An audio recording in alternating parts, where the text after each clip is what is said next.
بسم اللہ الرحمن الرحیم۔ یہ کہانی ہے چند دوستوں کی جنہوں نے مل کر ہندوستان کے جنگلات کی سیر و سیاحت کرنے کا فیصلہ کیا۔ انہیں ایک دانا آدمی نے نصیحت کی کہ سفر میں بھوک اور پیاس کی تکلیف پیش آتی ہے۔ ان جنگلات کے علاقے میں اگر کوئی چیز کھانے کو نہ ملے تو بھوک کی شدت میں گھاس اور درختوں کے پھل اور پتوں پر گزارا کر لینا۔ جنگل میں ہاتھیوں کے بچے نہایت خوش شکل اور موٹے تازے ہوتے ہیں، لیکن اگر کوئی انہیں قتل کر دے تو پھر ہاتھی ان لوگوں کو مار ڈالتے ہیں۔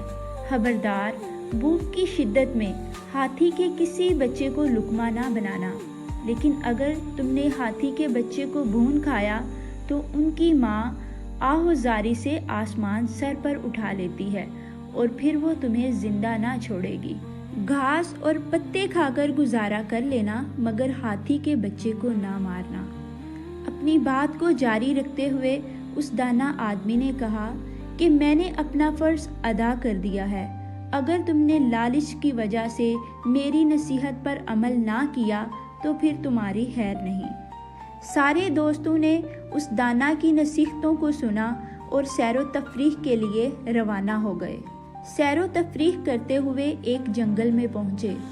کھانے پینے کا جو سامان ان کے پاس موجود تھا اس سے انہوں نے گزارا کیا۔ دوسرے دن خوراک نہ ملی اور وہ بھوک سے نڈال ہو گئے۔ پھر ان کی نظر ہاتھی کے موٹے تازے بچے پر پڑی۔ ہتھنی اس بچے کے پاس موجود نہ تھی اور وہ جوان بھیڑیے کی طرح اس بچے پر ٹوٹ پڑے۔ انہوں نے نہ آؤ دیکھا نہ تاؤ، جھٹ پٹ اسے پکڑ کر ذبح کر لیا اور گوشت کو بھون کر خوب مزے سے کھایا۔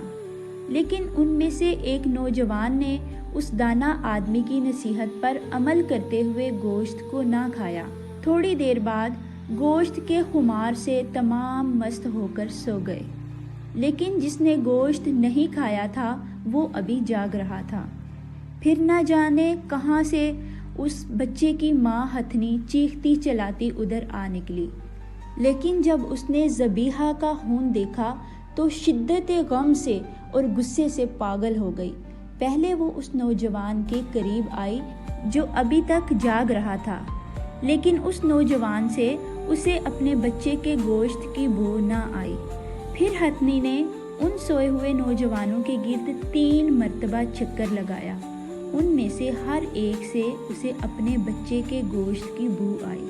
اس کے انتقام کی آگ بھڑک اٹھی۔ اس نے غصے سے باز کے اوپر پاؤں رکھ کر ان کو کچل ڈالا اور باز کو اپنی سونڈ میں لے کر ان کے 2 ٹکڑے کر دیے۔ معزز ناظرین، آج کی اس کہانی سے ہمیں یہ سبق ملتا ہے کہ ظلم کا مکر ظالم کے منہ کی بو سے ظاہر ہو جاتا ہے۔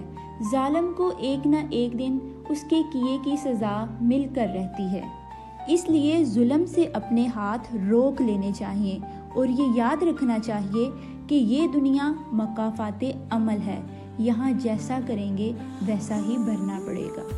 آخر میں میری اللہ تعالیٰ سے دعا ہے کہ اللہ ہمیں ظلم کرنے سے اور ظالموں سے محفوظ فرمائے۔